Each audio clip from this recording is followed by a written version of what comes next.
This lens right here is able to replace 3 of my prime lenses, but why? So this is the Sigma 28 to 45 f1.8 Frower L mount system. Now we're going to be pinning this lens to the test against my 24, 35, and 50 mil prime lenses, which are also all f1.8 from Lumix. Now the first thing we do need to touch point on is going to be the price of this lens versus the price of the other 3 lenses.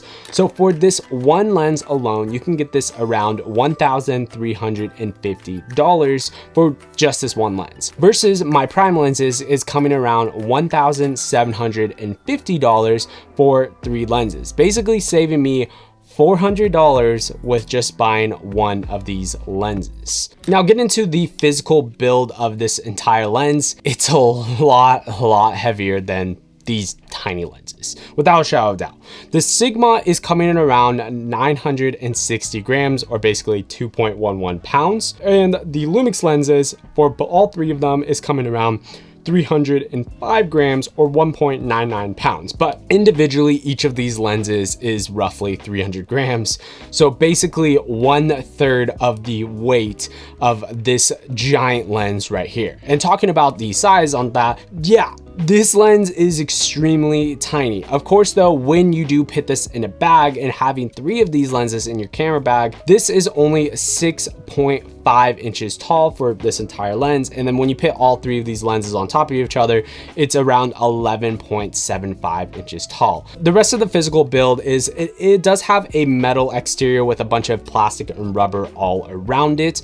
There is a D-click right here, which you can switch on, and then the moment you switch that on, you're able to move your aperture and you hear that clicking sound going in between each of your apertures as you're moving it. Now if you don't want to hear that for whatever reason, and makes sense, you can also hit this little click button, and now it's able to smoothly move around without being able to hear the click through that. So it has a D-click, which is pretty cool. There's also obviously the autofocus and manual focus switch, and then there is 2 function buttons that you can customize within your camera. Now for the focal range, you are missing 4mm on the front half, being a 24 versus a 28, and then you're missing 5mm on the back end with the 45 and the 50. But as these tests are playing, let's talk about the minimum focus distance. For the Sigma, it is 11.9 inches, or basically 1 foot, but for the 24 and 35 mil, it's around 9.4 inches. And then lastly, the 50 mil is 1.48 feet.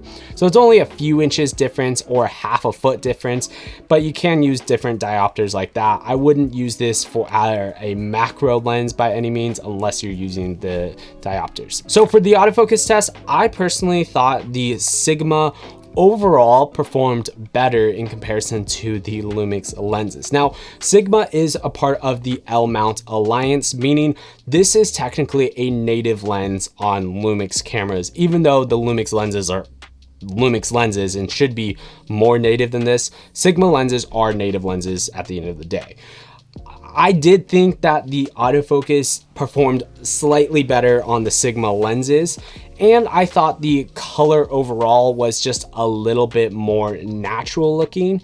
Granted, that's all extremely subjective, and when I was outside, I was using ND filters, but I used the exact same type of NDs. I used the exact same white balance settings and all of that. I did another test inside just to show the color of the lenses and to show the comparison with the focal lengths.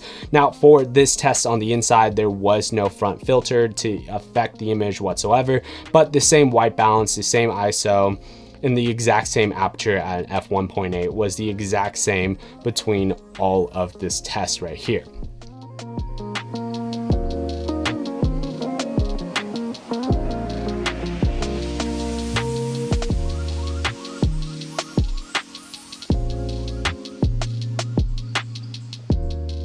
Now, what are the advantages of the Sigma lens? So the first and biggest advantage for getting the Sigma lenses over the 3 prime lenses is gonna be the convenience. The convenience that you get with just one lens to cover multiple different focal lengths and still having an extremely low aperture is pretty impressive. The second advantage, in my personal opinion, is portability. Similar to the convenience, being able to have one lens. You only have one lens in your bag, or you only have one lens attached to your camera. You don't have to switch out all the time. You don't have to carry an extra bag, carrying your extra prime lenses. And then the last big advantage is the price point. When you are buying brand new, this one lens is able to be $400 cheaper than 3 brand new Lumix prime lenses. Yes, you are still missing some focal length on the front and the back half of this lens. If that's a deal killer, well, here's some of the advantages for the Lumix.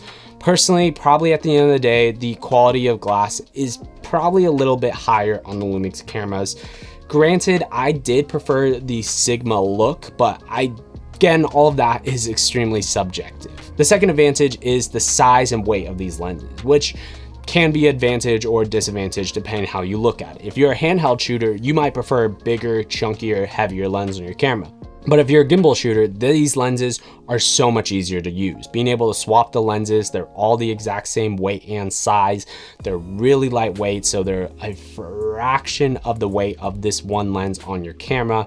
So overall, this just makes it a lot lighter of a kit if that is a priority to you. Now, one thing I did think was interesting when I was checking these lenses out is this is my personal Lumix 24-70 f2.8 lens, which gives you more focal length on the front half and the back half by a significant amount, with the only downside being the aperture is about 1 stop of a difference. But when you look at the size comparison of these lenses, the Lumix lens is actually a little bit smaller, but only at the 24mm focal length. When you zoom out this lens, this zooms out externally from the lens. Meanwhile, when you zoom on the Sigma lens, it stays the glass moves all within itself. But when you do that, the Lumix lens is only about a hair bigger. And with that said, it's a hair bigger. Yes, it's an f2.8 and not an f1.8, but personally, I rarely shoot at f1.8 unless I'm in scenarios like this, but you get way more focal length with this lens right here. So to wrap up, should you pick up the Sigma 28-45? I guess if you don't have a 24-70 and you, for whatever reason, really need the aperture of an f1.8, then go for it. Or if you were thinking about getting the Lumix 24, 35, and 50mm prime lenses, honestly, this one lens does it all in a sense. This basically covers all 3 focal lengths close, with it providing more convenience, better price, and in a sense, portability too when you're packing up and pin this in a camera bag. So I'd love to hear your guys' thoughts on the comments below on what you guys think about the Sigma 28-45 f1.8 lens. Now, if you do want to check out another video, I did compare the S5 IIX versus the S9 right here. You can check out that video right there, and YouTube recommends you might like this video right here. Till next one, guys, peace.